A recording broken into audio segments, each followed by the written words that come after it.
नमस्कार। कभी सोचा है कि ये जो नंबर्स होते हैं इनके पीछे भी कहानियां छुपी होती हैं। आज हम यही जानेंगे कि डेटा की इन छुपी हुई कहानियों को कैसे पढ़ा जाए, कैसे समझा जाए।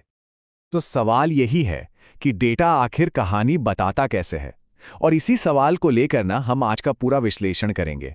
इसे ऐसे समझिए जैसे हम कोई पहेली सुलझा रहे हैं। जी हाँ, बिल्कुल। आज हम सब बनने वाले हैं डेटा डिटेक्टिव्स। हम सबूत के तौर पर डेटा का इस्तेमाल करेंगे और एक के बाद एक कई मजेदार केस सुलझाएंगे। तो ये रही हमारी आज की केस फाइल्स।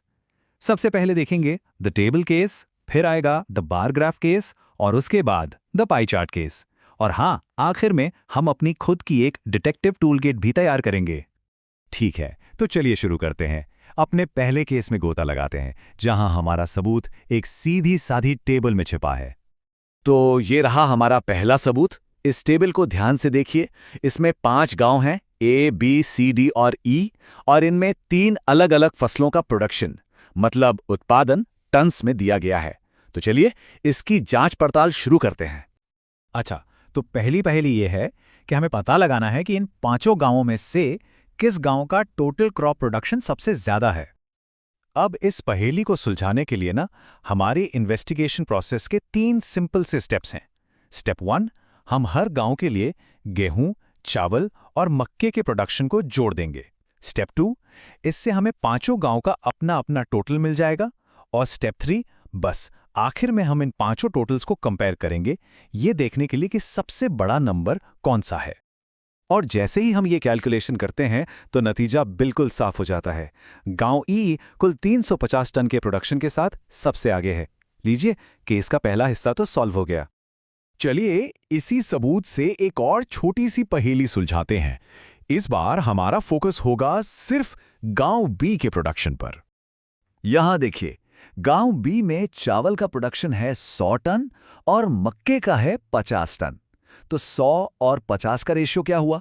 बिल्कुल सिंपल, 2:1। अरे वाह, बहुत बढ़िया।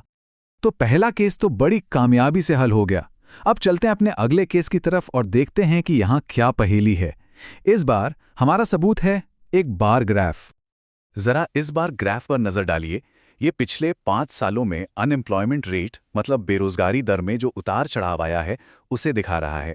देखिए, 2018 में ये 5% थी, 2019 में बढ़कर 6% हुई, 2020 में तो ये 8% के पीक पर पहुंच गई। फिर 2021 में थोड़ी कम हुई, 7% पर आई और 2022 में वापस 6% हो गई। तो सवाल सीधा सा है, इस ग्राफ को देखकर ये बताइए कि बेरोजगारी की दर किस साल सबसे ज्यादा थी। यही तो खूबी है बार ग्राफ की। सबसे ऊंचा या सबसे नीचा, ये ढूंढने के लिए बस एक नजर ही काफी है। और यहां सबसे ऊंचा बार साफ साफ 2020 का दिख रहा है। अरे वाह, ये हिस्सा तो चुटकियों में सॉल्व हो गया। अच्छा, अब एक ऐसा सवाल है जिसमें सिर्फ देखने से काम नहीं चलेगा, थोड़ी सी कैलकुलेशन भी करनी पड़ेगी। सवाल है कि इन 5 सालों की एवरेज अनएम्प्लॉयमेंट रेट क्या थी। एवरेज निकालने के लिए हम 2 स्टेप्स फॉलो करेंगे। बहुत सिंपल है। सबसे पहले 5 सालों के रेट्स को जोड़ लेते हैं। 5 + 6 + 8 + 7 + 6 टोटल हुआ 32। अब इस टोटल को हम सालों की संख्या यानी 5 से डिवाइड कर देंगे और ये आ गया हमारा जवाब। 6.4%। इन 5 सालों की जो एवरेज अनएम्प्लॉयमेंट रेट थी वो 6.4% थी। देखिए, ये एक अकेला नंबर हमें बता देता है कि इस पूरे टाइम पीरियड में औसतन बेरोजगारी की क्या हालत थी। चलिए अब बढ़ते हैं हमारे फाइनल केस की तरफ। इसके लिए जो सबूत है वो है एक पाई चार्ट, और ये दिखा रहा है कि एक गांव अपना पैसा आखिर खर्च कैसे करता है।